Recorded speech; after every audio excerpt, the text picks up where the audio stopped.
우리가 사순절을 지나고 있습니다. 이제 부활주일이 3월 마지막 주일이 부활주일인데 사순절을 지나면서 우리가 왜 하나님이 예수님을 이 땅에 보내셔야 됐을까? 왜 예수님이 돌아가시는 것을 지켜보셔야 됐을까? 참 세상을 살면서 이해가 안 되는 일들이 참 많이 있습니다.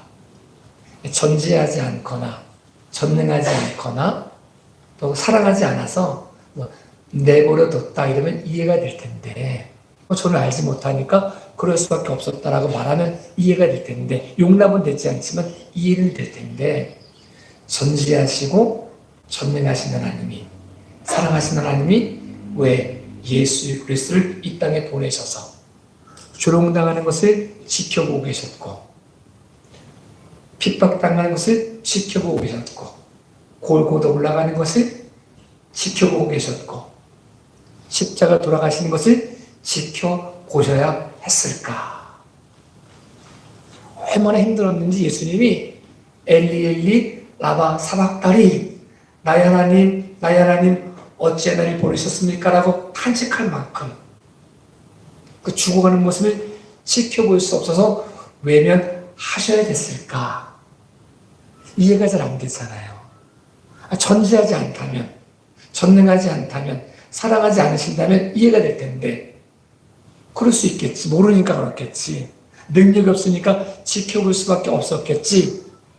사랑하지 않으니까 내몰았겠지. 이렇게 판단해 볼 수 있을 텐데 전지하시고 전능하시고 사랑하시는 하나님이 왜 독생자 예수 그리스도가 그렇게 처절하게 돌아가시는 것을 지켜보셔야 했을까?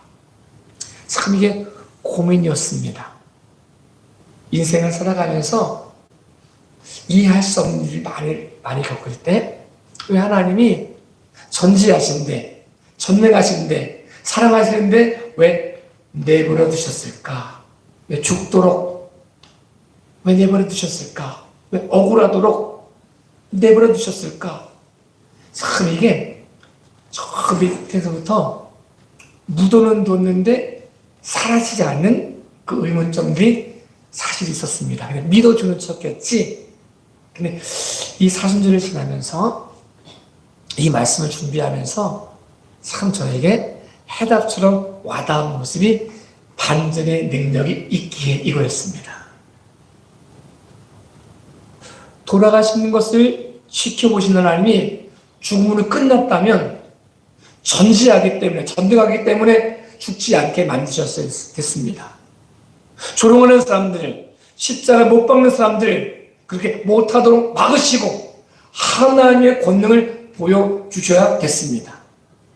하나님이 예수님이 죽음으로 끝나지 않고 부활의 능력으로 다시 일어날 수 있음을 아시기에 그 능력이 있으시기에 아무리 오래 산 사람도 죽으면 썩어지지만 하나님이 살리신 분은 다시 썩지 않음을 아시기에 생명으로 부활로 사망을 이기심을 아시기에 그 능력이 있기에 고난 중에서도 아픔 중에서도 억울함 중에서도 죽음 가운데서도 내버려 두셨다는 사실을 우리에게 말씀해 주고 있습니다.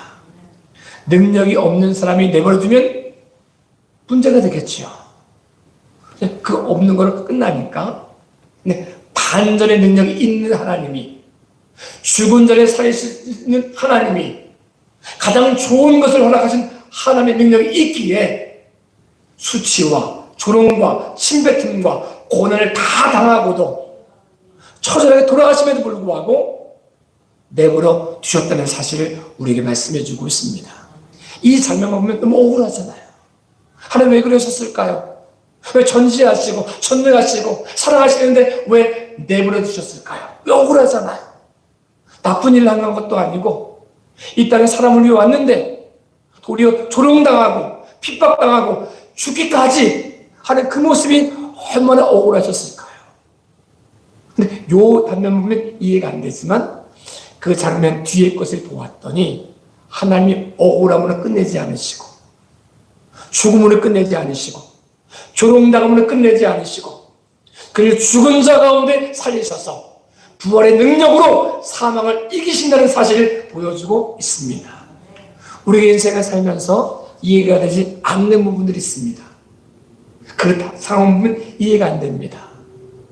그 상황 넘어에 있는 것을 믿음으로 보고 들음으로 하나님의 영광된 통로 되어질 수 있기를 예수님의 이름으로 축복합니다.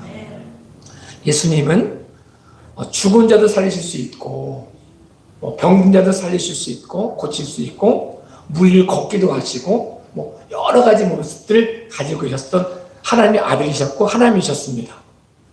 하나님이 아들이신 예수님이 이 땅에 오셔가지고 마음을 터놓고 굉장히 사랑하는 사람이 있었는데 그 중에 한 사람이 나사로였습니다.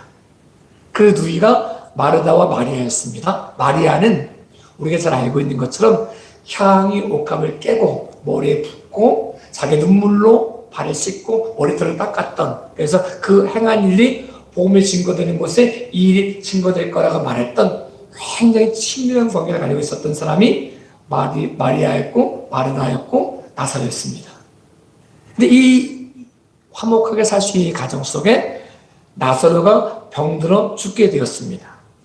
그러니까 마르다와 마리아가 사람을 보내가지고 예수님께 찾아가가지고 이야기하는 거죠. 예수님, 당신이 사랑하는 나사로가 병들어 죽게 되었습니다. 빨리 오셔가지고 고쳐주세요라고 간청합니다. 그 예수님이 KTX 타고 가도 바쁠 텐데 이틀도 유하시는 거예요. 이해가 되지 않잖아요? 그 예수님이 바쁘니 못 가니까 여기서 베다니를 향해서 나사로의 병이 치유될지어다 이러면 나을 수 있거든요. 우리가 알고 있는 것처럼 시나의 아들이 그랬고 백부장의 하인이 그랬습니다. 직접 가지 않으셔도 거리가 떨어져 있음에도 불구하고 말씀만 하셔도 낫게 하신 능력이 예수님에게 있었습니다. 그럼에도 불구하고 예수님이 안 가시는 거예요. 이틀을 유하시고 말씀 안 하시는 거예요. 저는 능력이 없으니까 그렇게 하지 않아도 침묵이 아니잖아요. 못하는 거 어떻게 했겠어요. 능력이 없는 걸. 그런데 능력이 있는 하나님이, 능력이 있는 예수님이, 말씀하시면 말씀으로 고칠 수 있는 예수님이 그렇게 하지 않으셨습니다. 도리어 이틀도 유하셨습니다. 그리고 이제 찾아가셨죠. 나사로가 죽으니 나흘이 지나가지고 누가 봐도 다 죽은 사람, 냄새나는 사람, 다 울고 있는 상황, 절망의 상황이었습니다. 이해가 안 되잖아요. 마르다와 마리아가 이렇게 말할 수 있잖아요. 예수님, 왜 그러셨어요? 좀 일찍 오시지. 일찍 오셨으면 안 죽었을 텐데 왜 이제 와가지고 우리 오라버니가 죽게 만들었습니까? 죽어가지고 썩어서 냄새가 나고 있습니다라고 말하고 있잖아요. 그런데 예수님이 이 모습을 이야기하는 거죠. 내가 능력이 없어서도 아니고 나사로를 사랑하지 않아서도 아니고 이를 몰라서도 아니고 전지하고 전능하신 하나님, 나사로를 사랑하신 하나님이 이틀도 유하시다가 오셔가지고 죽으니 나흘이 지나가지고 냄새나게 하신 목적은 나사로를 죽게 하는 것이 목적이 아니었고 마르다와 마리아를 괴롭히는 것이 목적이 아니었고 이 모습을 통하여 하나님이 영광을 받을 일 때문에 늦추시고 이해되지 않지만 우리는 이해되지 않지만 늦추시고 말씀하지 않으시고 권능을 행하지 않았다는 사실을 말씀해 주고 있습니다. 지금 성경에 보면 이해가 안 되는 거죠. 예수님은 죽은 지 나흘이 지난 사람, 냄새나는 사람, 아무도 이 사람이 하루가 지났으면 이렇게 생각할 수 있거든요. 이 사람 죽었던 게 아니고 기절했던 거야. 일어난 이렇게 얘기할 수 있잖아요. 또 병들어도 고침받으면 사람들이 아유 죽을 병 아니었어. 다 나을 수 있는 건데 시간 잘 맞춰가지고 때가 돼가지고 나은 거 이렇게 말할 수 있거든요. 근데 나흘이 지났기 때문에 아무도 어떤 사람도 그렇게 말할 수 있는 사람이 없었다는 거예요. 죽었다는 사실을 알고 냄새 난다는 사실을 알고 누구도 어떤 사람도 거기에 토를 달 수 없어요. 그때에 하나님의 권능이 임했습니다. 예수님 말씀을 선포하셨습니다. 나사로야 일어나라 라고 말씀했더니 죽은 지 나흘이 지난 나사로가 일어나 뛰기 시작했습니다. 우리 그 당시에 이해되지 않을 때가 참 많은 것이 있습니다. 예수님 그때 왜 그러셨을까요? 왜 그때는 다 말하셨을까요? 왜 그때는 홀로 두셨을까요? 왜 죽기까지 내버려 두셨을까요? 라고 이해되지 않지만, 그러나 반전의 능력인 하나님, 반전의 능력 예수님이 그렇게 하신 것에는 반드시 이유가 있다는 사실을 믿음으로 고백할 수 있기를 예수님의 이름으로 축복합니다. 더 크고 더 놀라운 일을 행하시는 권능이 우리에게 있다는 사실을, 우리를 통해 역사한다는 사실을 믿음으로 고백할 수 있는 저와 여러분의 삶이 되었으면 좋겠습니다. 근데 성경에 보면 야곱이 12명의 아들이 있었는데 11번째 아들이 요셉이었습니다. 야곱은 요셉을 사랑했지만 야곱이 완전하지 않았습니다. 형들에게 요셉을 편애하면서 가족의 불화를 만들었고, 또 형들이 요셉을 죽이고 싶은 만큼 미워한다는 사실을 몰랐습니다. 그리고 형들의 박해로부터 요셉을 지켜줄 능력도 없었습니다. 모르고 있으니까 형들이 자리나 찾아보고 와라 라고 보냈던 거죠. 모르니까. 또 거기서 지켜줄 수 없었습니다. 하나님은 요셉을 아시고 사랑하시고 또 그 지킬 능력이 있고, 그런데 형들이 요셉을 우물물의 구덩이에 던질 때 가만히 계셨습니다. 팔 때 아무 일도 안 하는 것처럼 보여졌습니다. 또 거기다가 보디발의 집에 팔려가가지고 정직하게 타협하지 않고 바르게 살려고 하는 것 때문에, 타협하지 않은 것 때문에 억울하게 옥살이에 가게 되었습니다. 술 맡은 관원장이 복직되었지만 2년 동안 잊고 있었습니다. 하나님이 전지하시고 전능하시고 요셉을 사랑함에도 불구하고 아무 일도 안 한 것처럼 보여집니다. 이럴 수 있죠. 능력 있으니까 형들이 요셉을 팔려고 할 때 권능을 보여주시고, 아니 감동을 줘가지고 우리 이러면 안 되지, 우리 가족이는 이러면 안 되지, 이렇게 하실 수 있는 능력이 있잖아요. 보디발의 아내 모함으로 감옥에 가게 될 때 양심선언하는 종이 있어가지고 제가 봤습니다. 제가 봤는데 요셉은 그런 사람이 아니었습니다. 도리어 보디발의 아내가 유혹했는데 그거 이기려고 옷 두고 도망간 겁니다라고 말을 양심선언할 수 있는 종이 있을 수 있잖아요. 세울 수 있잖아요. 아무것도 안 하시는 거예요. 팔려갈 때도 아무것도 안 하시고, 오기가 칠 때도 아무것도 안 하시고, 2년 동안 잠잠히 계시고 응답하지도 않은 모습은 보였습니다. 억울하잖아요.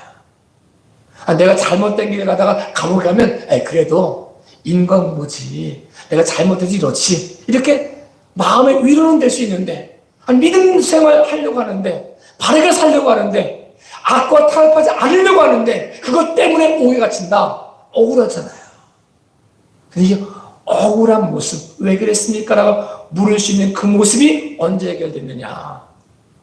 30세 될 때 바로가 꿈을 꾸면서 요셉이 총리가 되면서 7년 풍년을 통해 7년 흉년을 막으면서 요셉의 형들이 자기들이 와가지고 무릎을 꿇고 양식을 구하면서 아버지 야곱의 식구들이 이 애굽으로 들어오면서 하나님이 이렇게 역사적권을 알게 됐다는 겁니다.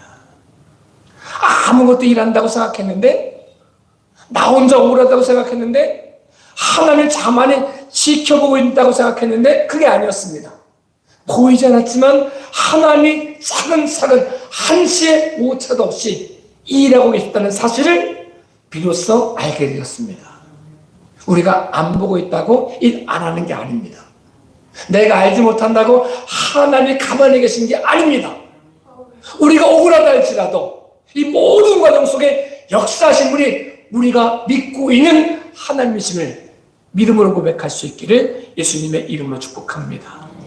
반전의 능력이 있는 하나님이, 우리를 사랑하신 하나님이 허용하셨을 때는 반드시 주님의 뜻이 있다는 사실을 믿음으로 알고 믿음으로 고백할 수 있는 귀한 시간이 되었으면 좋겠습니다. 보통의 경우 우리가 하나님의 권능을 가지고 막 간증이 막 하는 사람 너무 좋잖아요. 죽을 사람이 살아난다든가, 다니엘의 세 친구처럼 풀불에 던져졌는데 거기서 죽지 않고 나가지고 느부갓네살 놀래가지고 야, 이 하나님 진짜 하나님이다 이렇게 하면 너무 좋잖아요. 막 한 번 설교했더니 3,000명이 변화받으면 너무 좋잖아요. 그런데요, 동일한 성령의 충만함을 가지고 설교했던 스데반이 돌에 맞아 죽었습니다. 억울하잖아요. 누구는 한 번 설교를 3,000명이 변화받는데, 누구는 성령 충만해서 설교하다가 돌에 맞아 죽고. 하나님, 이거 억울합니다. 스데반의 입장이 너무 억울하잖아요. 이해가 안 되잖아요. 왜 그랬을까? 이해가 안 되잖아요. 근데 하나님이 스데반을 사랑하지 않으셨을까요? 능력이 없으셨을까요? 이런 상황인지 모르셨을까요? 하나님이 감동을 주셔가지고 여기 있는 사람들이 우리 이러면 안 되지 이렇게 할 수도 있고, 돌을 든 사람에게 번개가 쫙 쳐가지고 그거 다 죽고 스데반이 가면서 내가 이런 간증이 있습니다. 날 죽이려고 했던 사람이 번개만을 죽고 이렇게 막 간증하면서 다닐 수 있었거든요. 근데 하나님이 안 그러셨어요. 왜 그랬을까요? 하나님이 만약에 천국을 준비할 수 없는 분이라면 스데반이 오래 살게 만드셔야 사랑의 하나님입니다. 천국이 없다면, 천국을 예비할 수 없는 분이라면 그게 맞습니다. 하나님은 스데반의 죽음으로 끝나지 않고 스데반의 영혼을 하나님이 예비한 처소로 이끄신 능력이 있었기 때문에 죽음의 순간에도 지켜보고 있는 모습처럼 보일 수 있다는 사실을 우리 인정해야 됩니다.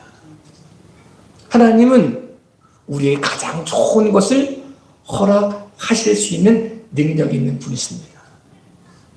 이 땅의 끝이 아니고 천국을 예비하시고 천국에 미리 우리를 위해서 준비한 상황이 있다는 사실을 말씀해 주고 있습니다. 스데반이 억울하지 않은 거예요. 하나님 왜 그때 나를 안 구원하셨을까? 이렇게 말씀하지 않는 거예요. 도리어 하늘문 열려진 것을 보는 거죠. 그리고 기뻐하며 기도하는 거죠. 도리어 그들을 용서해달라고 기도하는 모습이 스데반의 모습이었다는 사실을 우리에게 말씀해 주고 있습니다. 우리의 인생을 살면서 억울한 일이 없으면 좋겠지만, 억울한 일이 있어도, 이해가 되지 않는 상황이 있어도 하나님이 인도하시고 이끄시고 일하신다는 사실을 믿음으로 고백할 수 있기를 예수님의 이름으로 축복합니다.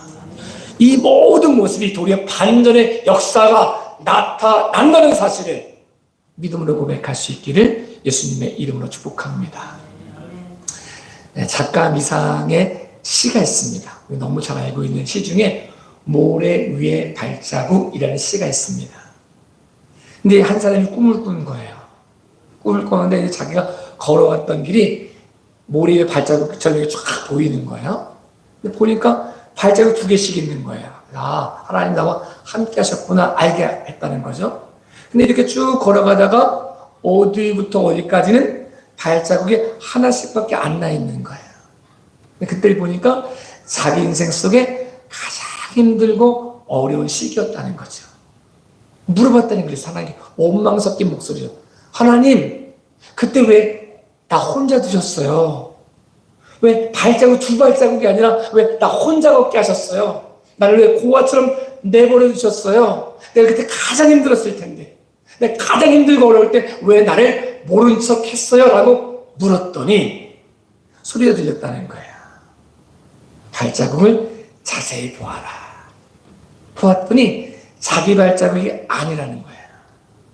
내 발자국이 아니었다는 거죠. 그리고 들려준 소리, 네가 가장 힘들고 어려울 때 너 혼자 걸은 것이 아니고 내가 너를 업고 갔다. 우리 눈에 보이지 않아가지고 억울할 수 있지요. 나 혼자 고통스러운 것 같고, 나 혼자 억울한 것 같고, 나 혼자 아무것도 안 되는 것 같고, 절망이 힘이 없어가지고 이 절망을 극복할 수 없는 그 모습이 온다 할지라도 우리 눈에 보이지 않아도 하나님은 우리를 한 번도 떠나지 않으셨다라고 말씀해 주고 있습니다. 도리어 우리 가장 힘들고 어려울 때, 기도조차 할 수 없을 그때에 마라에서 탄식을 가지고 기도하신 분이 계셨고, 움직일 수도 없을 그때에 우리를 업고 가신 분이 우리가 믿고 있는 하나님이심을 말씀해 주고 있습니다. 보이지 않는다고 없는 것이 아니고, 내가 알지 못한다고 일하지 않으신 것이 아니라, 하나님이 우리를 너무도 사랑하시고, 나보다 나를 더 잘하시고, 나보다 나를 더 사랑하시고, 그 하나님이 나를 업고 지나가고 있다는 사실을 믿음으로 고백할 수 있는 저와 여러분의 삶이 될 수 있기를 예수님의 이름으로 축복합니다. 제가 목회를 하면서 제일 많이 들은 질문 중에 한 질문이, 하나님 왜 선악과를 만드셨을까요?